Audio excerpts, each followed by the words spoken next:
Welcome everyone for the last talk as part of our launch week inaugural edition. Um, I think I covered this sort of the introduction to what launch week series is for in the previous two sessions. Um, Again, to reiterate, this is a community-led event, so we want participation from community, suggestions, feedback, both positive, negative, whatever you can let us know so we can improve on what we started out here. Um, you can go to the meetup group that's listed here, meetup.com, RisingWave community. That's the best place to stay updated on not just the launch week, but webinars or any other meetups, in-person meetups that we launch. And of course, the RisingWave Slack is our community where you can get answers to all your questions. And let's jump right into the agenda. So on Monday, 14th, we covered time travel queries. That was the first topic. And then on Wednesday, we covered subscriptions features. And today, our topic is a little bit more broad-based. We with RisingWave 2.0, we launched Python SDK, which is our own native new um, development kit, software development kit we built and contributed to the community. Um, but the topic I don't want to limit it to just our own SDK, but I just want to broaden the scope a little bit and give high level overview of how Rising Wave can be used in Python applications, because it's not just our SDK. There's already existing tools that work very well with Rising Wave. So to start with, you must have seen in a lot of our literature the value we attach to the fact that we are Postgres compatible, and there's no better way to highlight that than in Rising Wave's ability to connect to any tool that's Postgres compatible, SQL compatible. So in a way, um, basically any Python tool which has a Postgres compatible uh, driver on top should work, technically speaking, because of the fact that we are wire compatible with Postgres wire protocol. Now, having said that, we officially support our three solutions, the most common tools that we see users adopting. Most popular is a Psycop G2, which is a popular Postgres compatible uh, adapter for to call to any database backend that's Postgres compatible. Then SQL-Alchemy is another one that's very popular, and then ibis is a sort of a more the data science community led. This is a tool that developed a community tool developed by Voltron Data to provide a data frame library, Python-based data frame library to access different backends. So those are the three that we see as most common tools in our community. Now, of course, now we're excited to launch the public preview of our own native Python SDK built by our team. It's called RisingWave Pi. And so obviously some of this, uh, it provides a similar functionality, but there are some extensions in this library that are for performance optimization that are specific to our product. So let's start with how Psycop G2 works with RisingWave. It's a very popular tool. So a lot of you may have used it already with other Postgres databases. So in terms of how you work with RisingWave, it's very simple. It's the same way. It's just three. You can get started with like basic three commands, to be honest. Once you install the driver, you can connect through a connect command. It's a standard syntax. The psycopg where you specify the host name, port number. In our case, we do the port number is 4566, and of course the username password that you have credentials. By default, they're root and dev, but those are configured. Once you connect, this is a common scenario where if you want to create a table in Rising Wave, you go ahead and execute as you open a cursor, and then you go ahead and execute the command. The SQL DDL command can be your standard PostgreSQL command, and then once you encapsulate that within the execute statement, your table is created. As simple as that. And if you want to query the data, similarly, you open a connection and then you execute a SQL command. So in a way, uh, this is no different than how you would work with any standard traditional SQL database. So there's nothing new that you have to learn when working with RisingWave. And that's the beauty of it, that if you have code that was written to connect to work with psychology using standard Postgres, you could just run the same code against RisingWave, and it should work for the most part. Um, there are some extensions, for example, on the some additional commands that we support. Those are covered in the RisingWave Pi SDK, but for all the standard typical commands, you just execute as if you're running it against a Postgres database. Similarly, for sqlalchemy, uh, it's just a variant of another Python tool, right? So connection instructions are pretty straightforward. You just start open a connection, and you specify the port number, and once the connection is established, you basically run the same way and execute command, and each statement executes a distinct SQL command. Could be a DDL or a DML command. In this case, as an example, I've just given a simple create table command, and basically once a request is received from the driver for the from a RisingWave perspective, it is just another SQL request. So any of these tools, for RisingWave perspective, it doesn't matter where the what the client is and where the request is coming from. And then the last one I want to talk about is ibis. So this is sort of a new Python library. Now this is coming from more from a big data perspective, because with ibis, it's not just Postgres. They support variety of backends, and not just SQL backends, but also non-SQL, and this is used primarily by data scientists. Part of Voltron Data's composable data systems, strategy. In with IBIS 8.0, which was released, I believe, earlier this year, I think, they started supporting stream processing backends. And in that, they started with Flink and RisingWave as two systems that they supported. So for a data scientist or someone who deals with data frames in a notebook, and they want to still run some stream processing workloads, they could just compile their code. Basically, whatever Python code they have, it just gets translated into SQL code. And in the backend, for example, in the case of RisingWave, it translates into PostgreSQL that can be run on RisingWave.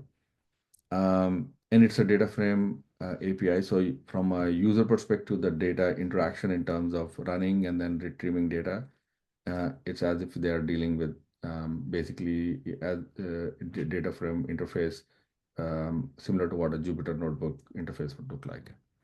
And the thing with ibis, one of the key points that they mention is that you could run the same code against either a batch system or a streaming system. Say, for example, in the case of RisingWave, it is a streaming backend, right? Stream processing backend. But the same SQL, if you were to run against Postgres, it should just work.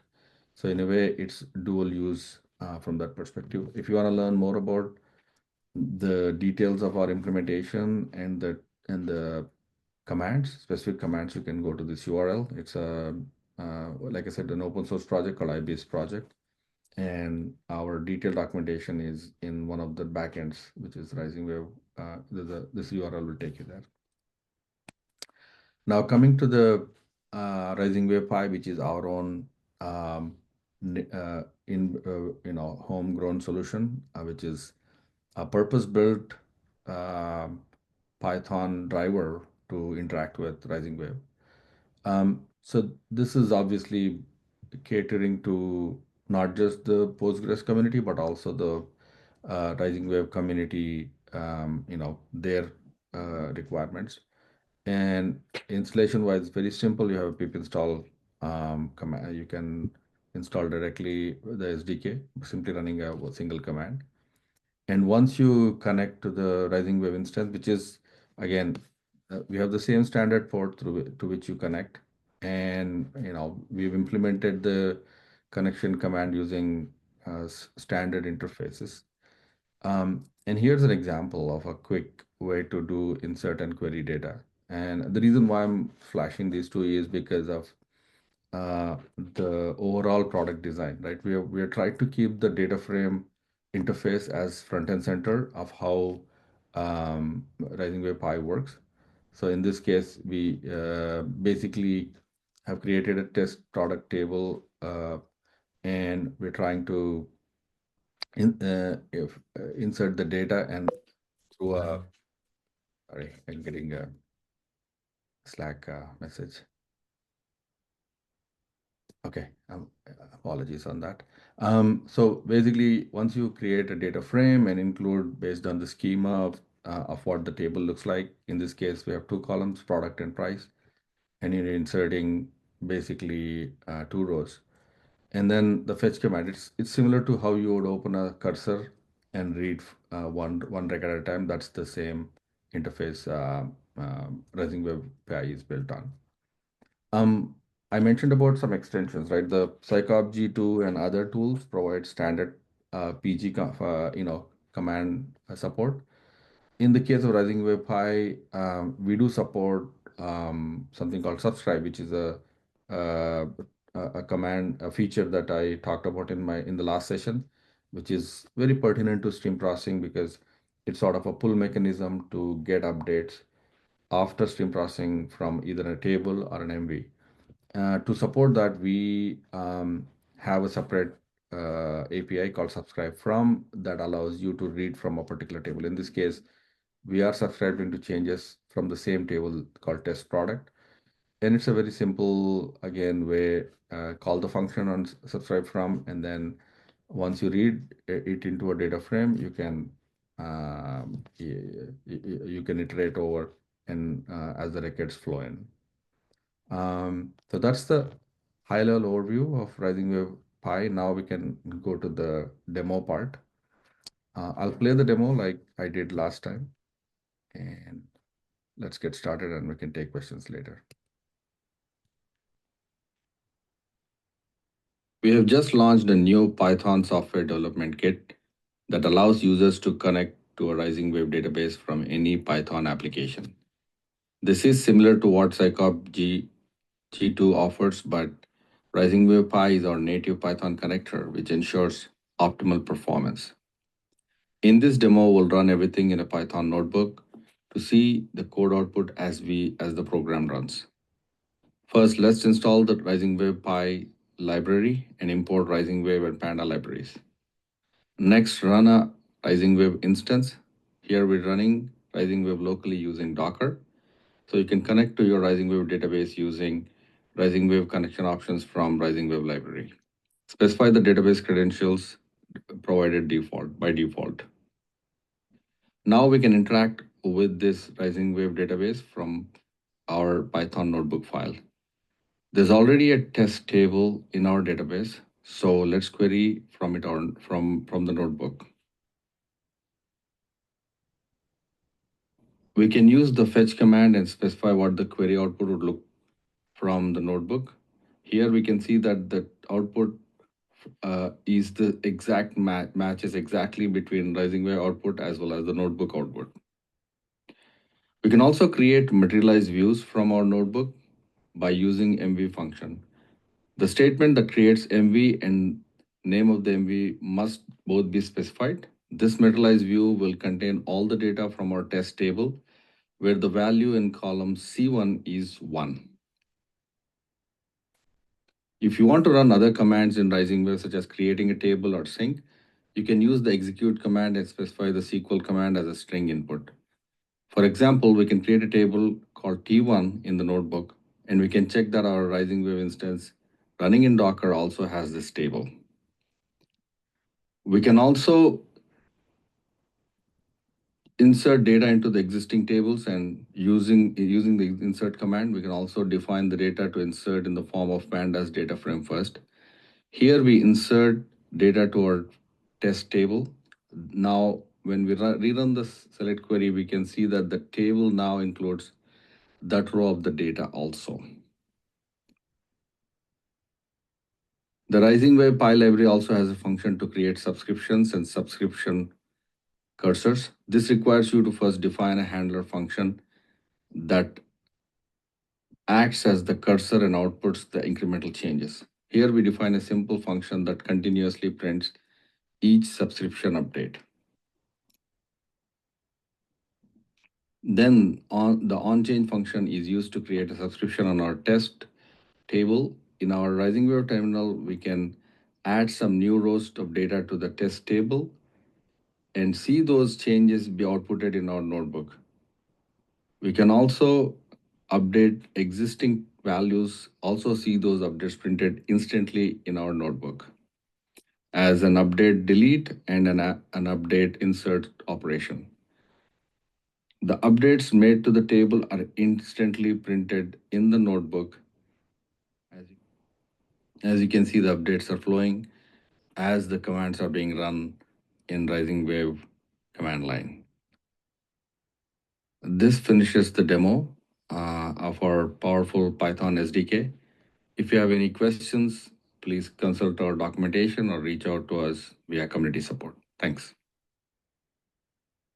Yeah, I think as you can see the demo, the last part, especially the subscription support, that's kind of powerful because that basically is if you have events flowing in from your source and it's getting processed on the fly.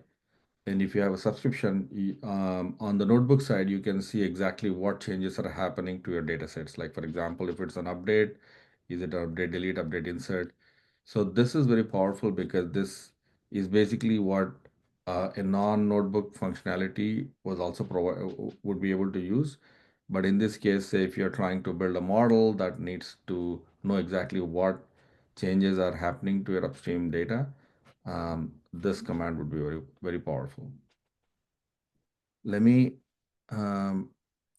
before we go to the Q&A, I wanted to call out a blog.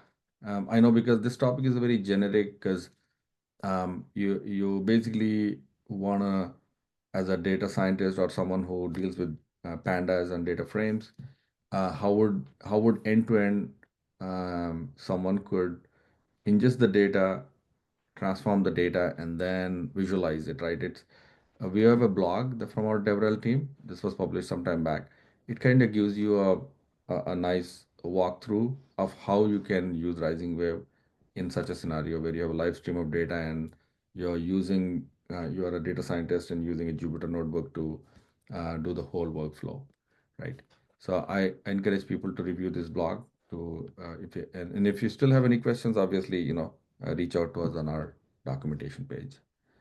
So let me pause here for any questions. Let me see if there's anything. I see 2 questions. How does RisingWave Python SDK facilitate debugging and logging for stream processing?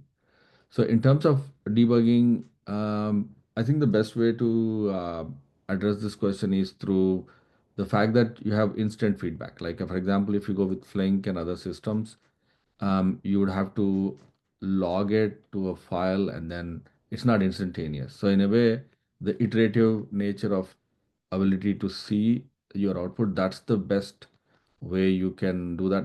But if there is a internal failure, like when processing, then you will have to go to the same logs that you would do in a non-Python format, right?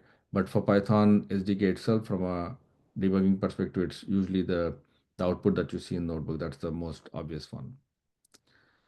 Can you tell about the best practices when using RisingWave Python SDK for analytics? this when there's no best practices per se, as in like performance or scale. This is a brand new public preview product, right? So we're still sort of getting started on this. Um, if you, I think the best place to start is to go to that this page, basically RisingWave Py page, where we have description, documentation on how to use. That I would suggest is the best place to start for best practices. Um, Let me see. Are there any other questions? Okay, I think, No, yeah, we're done. Thank you, everyone. thanks. Bye.